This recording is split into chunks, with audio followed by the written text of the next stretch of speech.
വഅലമു ഉമ്മത്ത സയ്യിദന മുസ്തഫ മുഹമ്മദ് സ്വല്ലല്ലാഹു അലൈഹി വസല്ലം. മാനിയ ആലിമീങ്ങളെ സുഹൃത്തുക്കൾ, പുത്തൻ പ്രസ്ഥാനക്കാരാകുന്ന ആളുകൾ സർവ്വസാധാരണ ഘോര പ്രസംഗിക്കുന്ന ഒരു സംഗതിയാണ്. മുക്കിലും മൂലയിലും കവലയിലുമൊക്കെ വഫാത്തായവരെ കൊണ്ടോ അവരുടെ ഖബറിനെ കൊള്ളയോ ജാറത്തെങ്കിലേക്കോ പോകാൻ പാടില്ല, തവസ്സുൽ ചെയ്യാൻ പാടില്ല. അങ്ങനെ ചെയ്യാമായിരുന്നുവെങ്കിൽ സ്വഹാബത്ത് അങ്ങനെ ചെയ്യും. സ്വഹാബത്താകട്ടെ ചെയ്തത് മഴയില്ലാതെ വിഷമിച്ചപ്പോൾ സയ്യിദന ഉമർ ഇബ്നു ഖത്താബ് തങ്ങൾ അബ്ദുല്ലാഹ് ബിൻ അബ്ബാസ് റളിയല്ലാഹു അൻഹു തങ്ങളെ കൊണ്ടാണ് ഇടതേട്ടം നടത്തിയത്. അന്ന് മുത്തുനബി തങ്ങൾ വഫാത്താണ്. നബി തങ്ങളുടെ ഖബർ മദീനയിലുണ്ട്, റൗള ഉണ്ട്. അവിടെ എന്തുകൊണ്ട് പോയില്ല? അത് ശിർക്കായത് കൊണ്ടല്ലേ എന്ന് സാധാരണ അവര് ജൽപ്പിക്കാറുണ്ട്. അവരുടെ തെറ്റായ ആശയത്തിന്റെ മൊന ഒടിക്കുന്നു ബഹുമാനപ്പെട്ട ഇമാം സുബ്കി തങ്ങൾ അവിടുത്തെ സ്വന്തം കിതാബാകുന്ന ഷിഫാഉ സഖാം എന്നതിൻ്റെ അർത്ഥം തന്നെ രോഗശമനം എന്നാണ്. ഈ കിതാബ് ഒരു വേള മൗലിമാർ വായിച്ചാൽ അവരുടെ തെറ്റായ ചിന്ത, തെറ്റായ ആശയത്തിൽ നിന്ന് രോഗം ശമനമുണ്ടാകാൻ ഈ കിതാബ് കാരണമാണ്. ആ കാലഘട്ടത്തിലെ പുത്തൻവാദികളെ, ഇബ്നു തൈമിയ്യൻ ചിന്താഗതിയുള്ള ആളുകളെ റദ്ദ് ചെയ്തിട്ട് എഴുതിയ കിതാബാണ് ഷിഫാഉ സഖാം. അതിൻ്റെ നേരെ തർജ്ജമ രോഗശമനം എന്നാണ്. പറയട്ടെ, ആ വാദത്തെ നഖശികാന്ത ഇമാം സുബ്കി റളിയല്ലാഹു അൻഹു എതിർക്കുന്നു. ഫൈൻ ഖീല, ഇനി ചോദിക്കപ്പെട്ടാൽ എന്തുകൊണ്ടാണ് ലിമ തവസ്സുൽ ഉമർ ഇബ്നു ഖത്താബ് റളിയല്ലാഹു തആല അൻഹു ബിൽ അബ്ബാസി റളിയല്ലാഹു തആല അൻഹുമാ, ഉമർ ബിൻ ഖത്താബ് റളിയല്ലാഹു തആല അൻഹു എന്തുകൊണ്ട് ഉമർ ബിൻ ഖത്താബ് തങ്ങളെ അബ്ദുല്ലാഹ് അബ്ബാസ് തങ്ങളെ കൊണ്ട് തവസ്സുൽ ചെയ്തു? അന്ന് അവിടെ നബി തങ്ങളുടെ ഖബറുണ്ടല്ലോ, മദീന ഉണ്ടല്ലോ, നബി തങ്ങളവിടെ കിടക്കുന്നുണ്ടല്ലോ, റൗള ഉണ്ടല്ലോ. വലം യതവസ്സൽ ബിൻ നബി സ്വല്ലല്ലാഹു അലൈഹി വസല്ലം, നബി തങ്ങളെ കൊണ്ടോ ഔ അല്ലൈ ബി ഖബരിഹി, നബി തങ്ങളെ ഖബറിനെ കൊള്ളയോ അവിടെ പോയിട്ട് ജാറത്തിങ്കിൽ പോയിട്ട് നബി തങ്ങളെ കൊണ്ടോ ഖബറിനെ കൊണ്ടോ നബി തങ്ങളെ കൊണ്ടോ തവസ്സുൽ ചെയ്തിട്ടില്ലല്ലോ.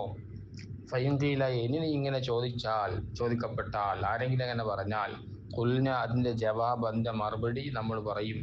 എന്താണ് മറുപടി? ലൈസ ഫീ തവസ്സുലിഹി ബിൽ അബ്ബാസ് റളിയല്ലാഹു തആല അൻഹു ഇൻകാറുൻ, അബ്ബാസ് റളിയല്ലാഹു തആല അബ്ദുല്ലാഹി ബിൻ അബ്ബാസ് തങ്ങളെ കൊണ്ട് തവസ്സുൽ ചെയ്തത് ശരിയാണ്. അതാരും ഇൻകാർ ചെയ്തിട്ടില്ല, എതിർത്തിട്ടില്ല, റദ്ദ് ചെയ്തിട്ടില്ല. എന്നാൽ തവസ്സുൽ ബിൻ നബി സ്വല്ലല്ലാഹു അലൈഹി വസല്ലം, നബി തങ്ങളെ കൊണ്ടോ ഔ ബി ഖബരിഹി, റസൂലുള്ളാഹി തങ്ങളെ ഖബറിനെ കൊണ്ടോ തവസ്സുൽ ചെയ്തിട്ടില്ല എന്നാണ് ആരെങ്കിലും പറയുന്നതെങ്കിൽ, വഖദ് റുവിയ അൻ അബിൽ ജൗസാ, ബഹുമാനപ്പെട്ട അബുൽ ജൗസാ റളിയല്ലാഹു തആല അൻഹു തങ്ങളെ തൊട്ട് റിപ്പോർട്ട് ചെയ്തിട്ടുണ്ട്. ഖാല, മഹാനവറുകൾ പറഞ്ഞു, നബി സല്ലല്ലാഹു അലൈഹി വസല്ലമ തങ്ങളുടെ ജാറത്തെങ്കിലേക്ക് സ്വഹാബത്ത് പോയിട്ടുണ്ട്. എന്തുകൊണ്ട്? ഉമർ തങ്ങൾ അബ്ദുല്ലാഹി ബിൻ അബ്ബാസ് തങ്ങളെ കൊണ്ട് ഇടതേട്ടം നടത്തിയത് അത് റസൂലുള്ളാഹി തങ്ങളുടെ റൗള ഷരീഫിനെ കൊള്ള ജാറത്തെങ്കിലേക്ക് പോയിട്ടുണ്ട്. പക്ഷേ നബിതങ്ങൾ അല്ലാത്ത ഒരു പുണ്യാത്മാവിനെ, പരിശുദ്ധാത്മാവിനെ കൊണ്ട് ഇടതേട്ടം നടത്തുക എന്നത് പാടില്ല എന്ന വാദത്തെ അത് തള്ളിക്കളയലാണ്. നബിതങ്ങളെ കൊണ്ട് മാത്രമേ ചെയ്യാവൂ, നബിതങ്ങൾ അല്ലാത്ത മറ്റു പുണ്യപുരുഷന്മാരെ കൊണ്ട് ചെയ്യാൻ പാടില്ല എന്ന ചിന്താഗതിയെ തള്ളിക്കളയലാണ്. അതുകൊണ്ട് തെളിവ് ഉദ്ധരിച്ചിട്ട് പറയുന്നു, കഹത്ത അഹ്ലുൽ മദീനത്ത് ഖഹത്തൻ ശദീദ, മദീനയിൽ വലിയ ശക്തമായ ജലക്ഷാമമുണ്ടായി, മഴയില്ല. ഫശഖൗ ഇല ആയിഷത്ത റളിയല്ലാഹു തആല അൻഹ, ആയിഷ ബീവിയുടെ സമീപത്ത് സ്വഹാബത്ത് ചെന്നു, സങ്കടം പറഞ്ഞു. ഫഖാലത്ത്, അപ്പോൾ ആയിഷ ബീവി പറഞ്ഞു, ഫൻളുറു ഖബറൻ നബി സല്ലല്ലാഹു അലൈഹി വസല്ലം, നിങ്ങൾ നബി തങ്ങളുടെ ഖബറിലേക്ക് പോകൂ.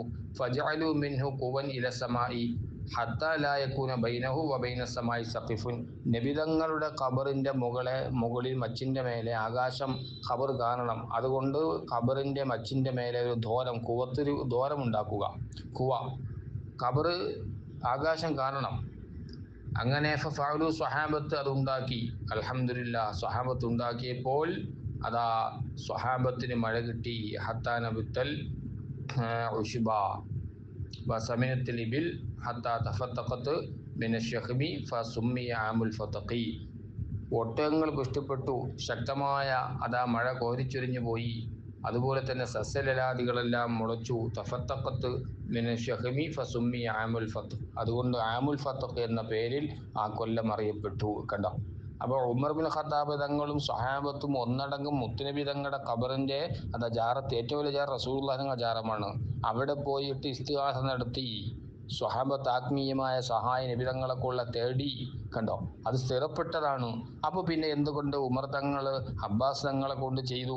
അത് നബി തങ്ങളല്ലാത്ത മറ്റു മഹാന്മാരെ കൊണ്ട് തവസ്സുൽ ചെയ്യാൻ പാടില്ല എന്ന വാദഗതി, പിഴച്ച വാദഗതിയെ തട്ടിക്കളയലാണ്. ഇപ്പൊ നബി തങ്ങളെ കൊണ്ട്, നബി അല്ലാത്തവരെ കൊണ്ടും തവസ്സുൽ ചെയ്യാം. അത് പുണ്യകർമ്മമാണ്. അതിന് ഒരുപാട് നഫ്ഉകൾ, പ്രയോജനം, ഫായിദകളുണ്ട്, ഗുണവശങ്ങളുണ്ട് എന്ന് പഠിപ്പിക്കാനാണ് മറുപടി. നോക്കി വെക്കണം ഇൻഷാ അല്ലാഹ്.